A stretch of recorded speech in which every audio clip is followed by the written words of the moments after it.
নমস্কার বন্ধুরা, জয় শ্রী গণেশ, রাধে রাধে। এটা আমি ছানা নিয়েছি। ছানা বলতে দুধ ফেটে গিয়েছিল, তো এটাকে আমি আর অল্প লেবুর রস দিয়ে চিপে রেখেছিলাম, তো তাই এটা ছানা হয়েছে। তো এটাকে আমি এখন পকোড়া বানাবো। পকোড়া বানিয়ে তরকারি বানাবো। তো পকোড়ার জন্য আমি কী নেব, এটাতে বেসন নিচ্ছি। বেসনটা একটু কম দেবো, কেন কি শক্ত হয়ে গেলে ভালো লাগবে না। বেসন নিয়েছি, হলুদ দিলাম,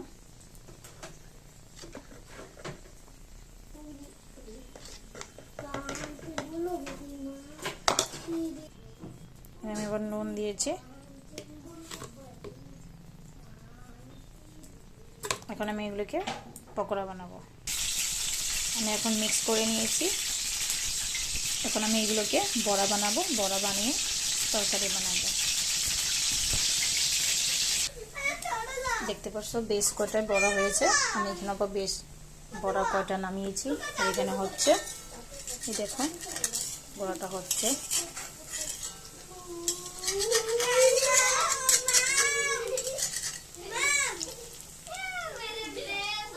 মানে হচ্ছে বড়াটা, বড়াগুলো কমপ্লিট হয়েছে।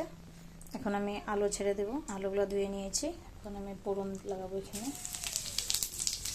আমি দিয়েছি জিরা আর কাঁচা লঙ্কা, জিরা আর কালো জিরা, জিরে আর কালো জিরা দিয়েছি। আজকে মঙ্গলবার, তো তার জন্য নিরামিষ বানাচ্ছি। নাহলে এটা তুমি পেঁয়াজ দিয়েও করতে পারো।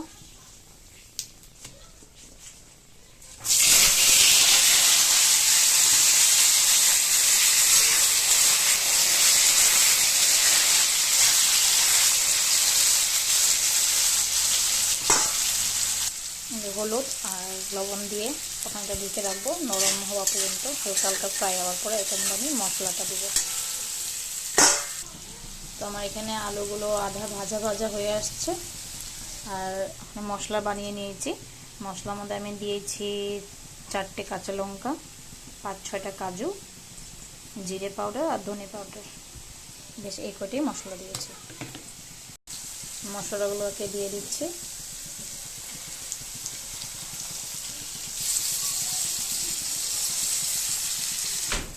মশলাটা দিয়ে দিয়েছি। তোমরা চাইলে এটার মধ্যে তোমরা মশলার মধ্যে তোমরা টমেটোও দিতে পারো। আমি টমেটোটা দিইনি। মশলা পেস্টের মধ্যে দিতে পারো, নাহলে তুমি এমনও দিতে পারো। এখন আমি এটাকে সবজিটাকে ঢেকে দিব। আর আলু তো আধা ভাজা ভাজা হয়েছিল, এখন পুরো টুকটা মানে ভালো মতন হয়ে যাবে।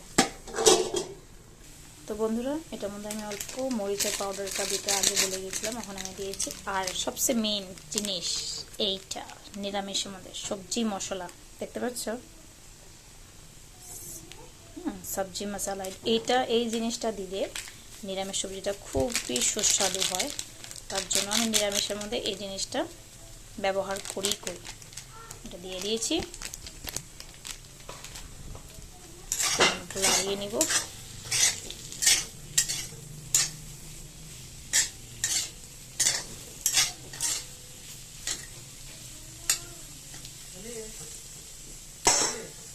তরকারিটা জাল উঠে পড়েছে। এখন আমি বড়াগুলো দিয়ে দিব। আমি সব বড়া দিব না, কিন্তু এখানে বেশ কয়টা বড়া হয়েছে, তো আমি আধা দিব আর আধা রেখে দিচ্ছি। এই যে দেখতে পাচ্ছ,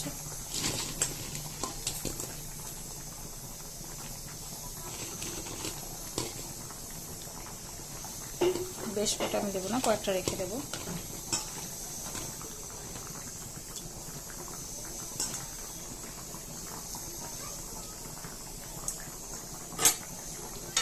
তো দেখতে পাচ্ছ, ছানা তোমাদের ঘরে যদি দুধ থাকলে, যদি দুধ ফেটে যায়, তাহলে এটাকে এইভাবে করে বড়া বানিয়ে তোমরা তরকারি বানাতে পারো।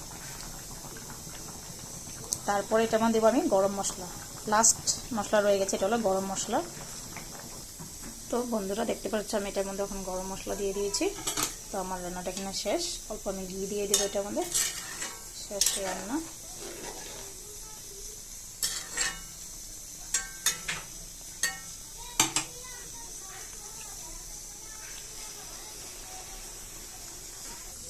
তো আমি এখন এখানে ঘি দিয়ে দিয়েছি। রান্না পুরাই হয়েছে কমপ্লিট। তো তোমাদের এই ভিডিওটা কেমন লেগেছে কমেন্টে জানিও।